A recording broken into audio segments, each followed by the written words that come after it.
نحمده ونصلي ونسلم على رسوله الكريم اما بعد فاعوذ باللہ من الشیطان الرجیم بسم اللہ الرحمن الرحیم۔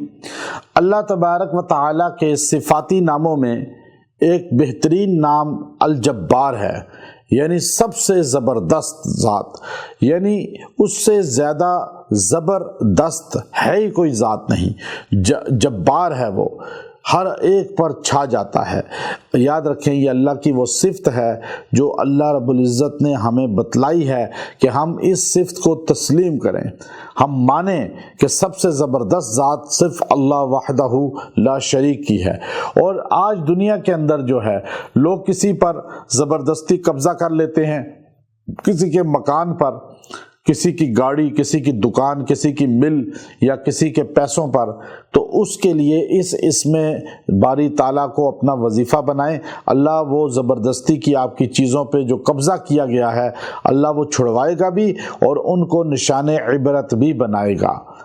اس لیے آپ اس وظیفے کو اس مقصد کے لیے الجبار یا اللہ 360 مرتبہ روز پڑھ کے دعا کریں۔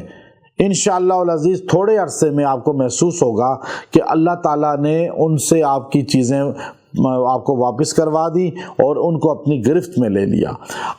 الجبار یہ اللہ کی بڑی جلالت والی صفت ہے۔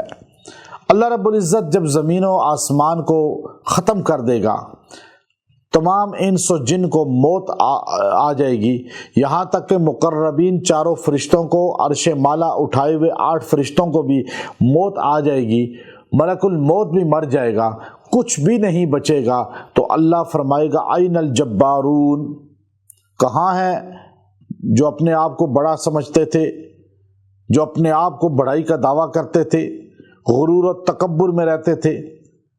تو فرمایا 1000 سال بیتے گا، کوئی آواز نہیں آئے گی، پھر اللہ فرمائے گا میں ہی بڑا جبار ہوں، میرے سے بڑا کوئی نہیں۔ تو یہ اللہ رب العزت کی وہ صفت ہے جس کو جو دنیا میں مان لے گا، کل اللہ اسے قیامت کے دن اس ذلت اور رسوائی سے بچا لے گا۔ جو دنیا میں اپنے آپ کو بڑا سمجھے گا، جبار سمجھے گا اور لوگوں پہ ظلم کرے گا، لوگوں پر تشدد کرے گا، اگر کسی کو اقتدار ملا، کوئی عہدہ ملا اور اس نے غلط استعمال کیا تو وہ بندہ قیامت کے دن گرفت میں آ جائے گا۔ اور ایسا بندہ جو آپ پہ ظلم کرے، اپنے اختیارات کو ناجائز استعمال کر کے، آپ اس کے لیے بھی روزانہ یہ 360 بار پڑھ کے دعا کریں، اللہ تبارک و تعالیٰ جو ہے اس کو اپنی پکڑ میں لائے گا۔ آپ کے پیسوں پہ، زمین پہ کسی نے قبضہ کر لیا ہے تو آپ الجبار یا اللہ یہ 360 بار پڑھ کے دعا کریں، اللہ آپ کی چیزیں آپ کو واپس دلائے گا۔ اور وہ ظالم جو آپ کی چیزوں پہ کنٹرول کر کے بیٹھا ہے اور آپ کو نہیں دے رہا، وہ آپ اللہ کی گرفت میں اس کے ذریعے اس کو لے آئیں گے۔ الجبار یا اللہ، اس کو اپنا وظیفہ بنا لیں، اس سے اپنا تعلق مضبوط کر لیں۔ وآخر دعوانا ان الحمد للہ رب العالمین۔